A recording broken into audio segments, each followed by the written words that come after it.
ette näidata 100 Premium-liiga mängu, neid väga palju ei ole. Žarju võib selleni sel aastal jõuda. Aga Paidel ka, kes nüüd palliga alustab, alaks jäi. Ja esimene post oli Paidel ilusti ära mehitatud ja sealt saadi see välja, aga nüüd natukene ebakõla. Teeb reaktsiooni tõrje Žarju. Et selles mõttes ta julgestab ka seda olukorda, et see tasakaal oleks ründe ja kaitse vahel. Ja ta vedub pea peale! Ei, see oli Mussa, kes on esimest neli. Ja täpselt nii. Ja nüüd on Suusal võimalik läbi minna, turjab selja taha, aga Turri jõuab sealt ja vasakuga tuleb löök, Valner tõrjub. Ja nõus teine ei ole. Otamäe siit tagant kinni hoiab jalast, aga no vaatame, kas kordus. Ja nüüd läheb Otto pealöög! No see oli millise kauni pealelöögi teeb Kaanamees. Ja hooaja 3. värav tuleb 20-aastaselt Kaana mängijalt.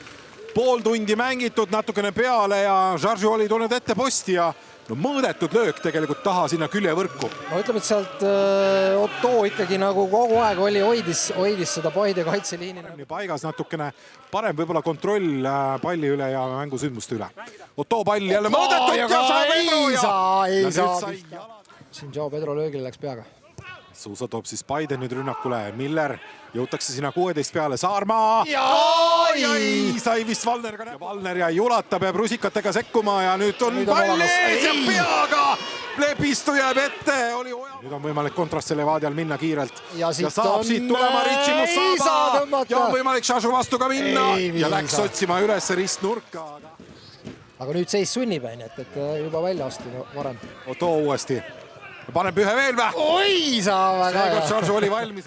Jaa, standardite mängija, nii et käsi püsti ja kasti ja ongi olemas. Natukene läheb mööda. Oli see keskväljal siuke moment ka, et ega ta peab ka siin hoidma oma siis emotsioone paigas ja siit. Nüüd saab Suusa keskelt joosta ja otse värava peale lükatakse ka. Aga noh, Suusa ohtlikkust me oleme nüüd näinud. Võib-olla mängu sisse elame esimesed 10 minutit oli natuke. Opa!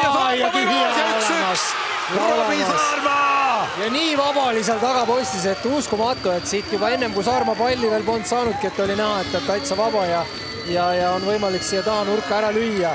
Ja Paide on saanud oma tahtmise. On surunud oma mängu teisel poolel peale ja ütleme, et on surunud peale juba mängu siis, kui nad jäid 0-1 taha ja päris keskelt. Joao Pedro on küll ka palli taga, aga ma pakun, et siit tuleb Kaanamehelt uus pealelöök. Ja tuleb! No, keeras sinna. Ainsalu ja avab ilusti Otto peale kohe. Siit on nüüd võimalik kiirusega minna. Delevitš on valmis teda vastu võtma. Ja sealt keskele, aga hea pauk oli. Paistab. Jaa. Aga siis võib-olla ikkagi... Oi, kui hästi siit saab Paide läbi, aga annab söödu Suuso ja lööb ise ära. Ja lööb ise ära. 2-1 Paidele. 80 minut hakkab. Praegu jooks Levadia kaitse nii kokku, et seal oli 2-2 vastused olukord ja no nii lihtsalt väravad kindlasti Levadiale ei ole siin 2 hooaja jooksul löödud.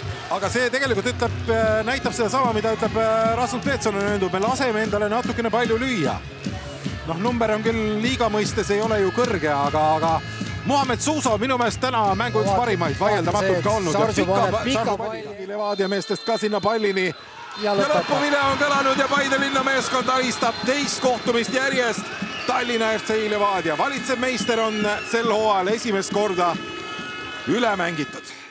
Täpselt nii ja lähemegi kohe kiiruga tänase mängu ühe peakangelase juurde. Mohamed Suusa, player of the match. Congratulations, well done.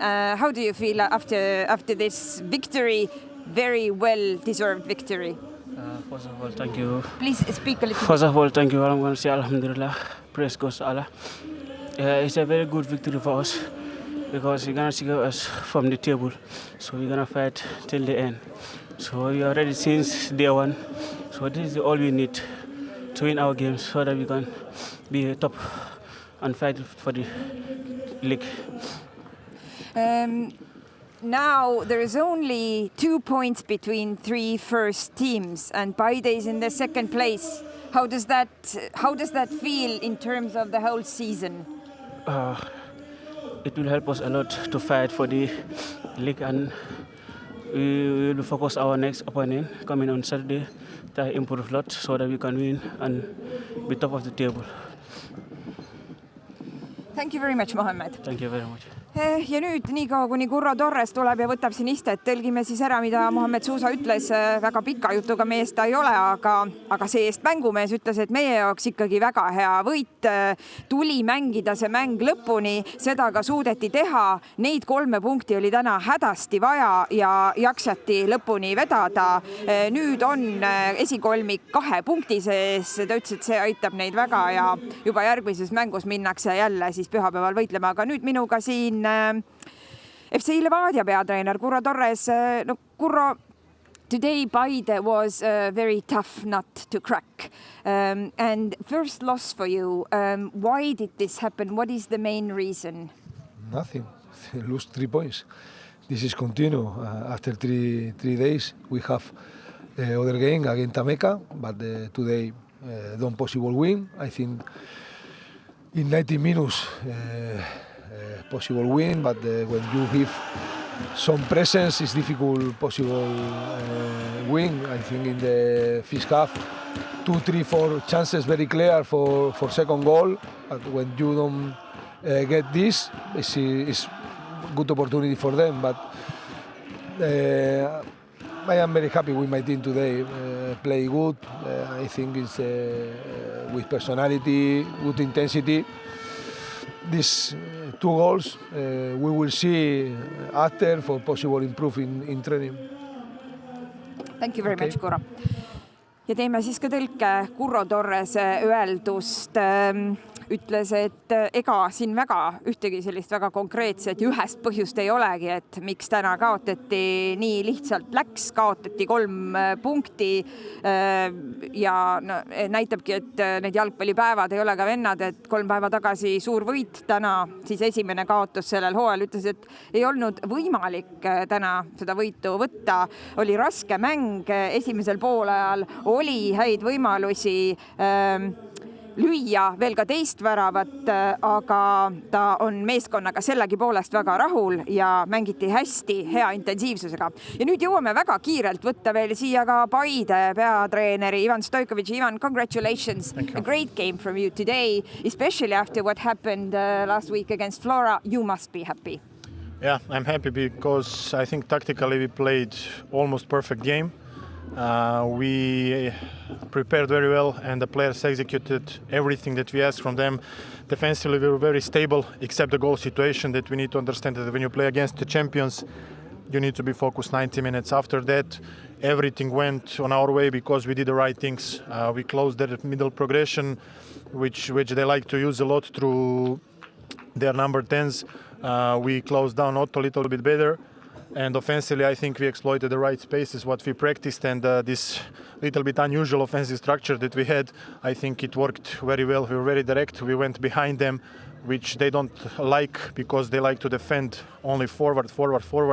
And I think when we started to put the balls behind their center backs, then we started to dominate the game.